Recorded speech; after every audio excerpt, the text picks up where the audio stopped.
Breaking news mistake. The Trump administration issuing a rare apology tonight, admitting that it made a mistake, that's their word, in the deportation of a Massachusetts college student. That student is Ani Lucia Lopez Beloza.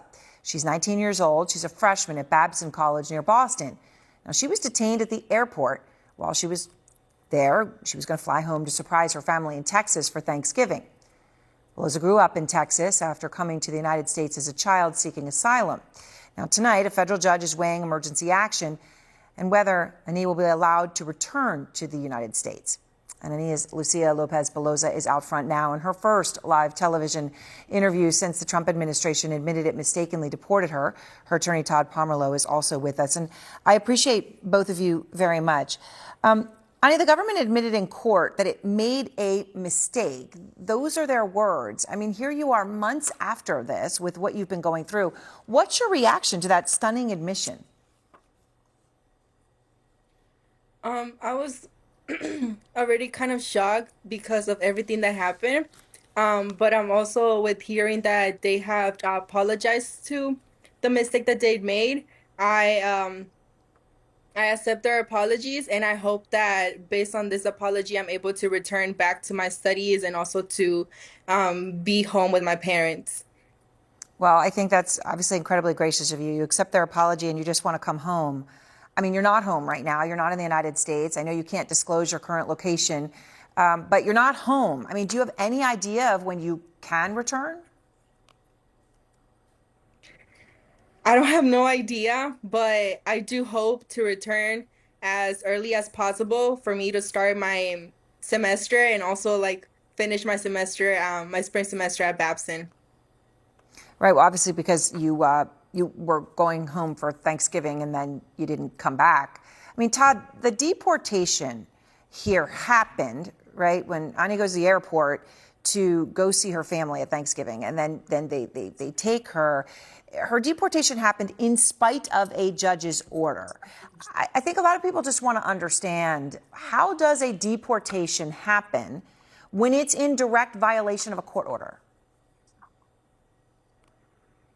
Aaron, thank you for having us on again tonight to talk about this tragedy. And, for months we were left thinking that this was purposeful conduct by the Trump administration. And we went to court on Tuesday, and the government's attorney apologized on behalf of the United States, on behalf of the Trump administration. And we have to accept it for what it is. It's a rare apology, and they can only make this right. An apology without a remedy is a hollow apology, in my view. And what happened here is she was traveling with her Honduran passport. That was her real ID, trying to board a plane, and it was a ruse.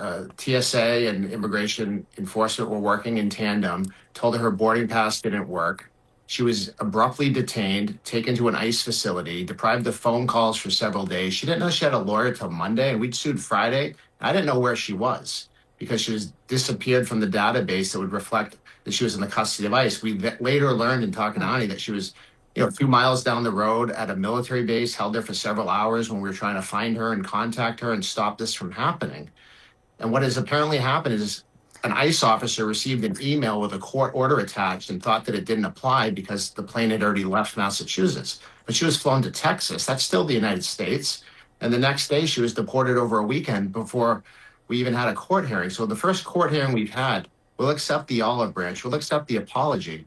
And I'd like to work with the Trump administration here. They like to make deals. They like to make things happen. Let's make it happen. Let's bring her back home. She goes to Babson College, one of the best colleges in the world to study business. Just like the president, he's a business owner. She wants to be a Yeah. business owner. She wants to help her father. He's a tailor. They escaped persecution. These are great people, hardworking people. They pay their taxes. They have children that are So, citizens. Ani's the oldest. and Ani, I know your dad said immigration officials had showed up at one point at your home in Austin. One of the agents reportedly rushed at your father, according to the New York Times. Gosh, there's so much I want to ask you. Can I just ask you about what happened then and how that even feels to think that that happened to others in your family while you're going through this? It was pretty shocking when I heard the news. It was more trauma for my end, knowing that I got deported, being deported, and then hearing that my parents are also going through through being chased basically by ICE, it was just a lot to take in. It's been so hard for us and my family. We are like been like trying our best to work this whole situation out as much as we can, but it's been so difficult. I mean, Ani, you're a college student and you go to the airport to surprise your family. And then all of this happens. You get taken into custody. You can't make phone calls for days. You don't know where they're taking you. Can I just ask you what that was like? It was traumatizing. I have never in my life experienced this at all. And I was so worried because I had a lot of assignments that I had to turn in, and I wanted to call at least somebody in my family to be able like let the school know what's going on. But it was so difficult to try to work with them because I tried to ask for phone calls and they were like, you have to wait and wait and wait until I was given one.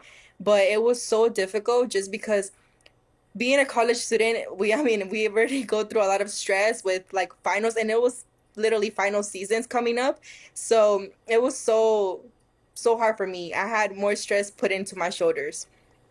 I truly can't even imagine it. It's so glad to get a chance to talk to you. And I know Todd has been out making sure everyone knows about this story. And let's hope that the outcome here is going to be that you're coming home very soon with this apology. Thank you both so very much.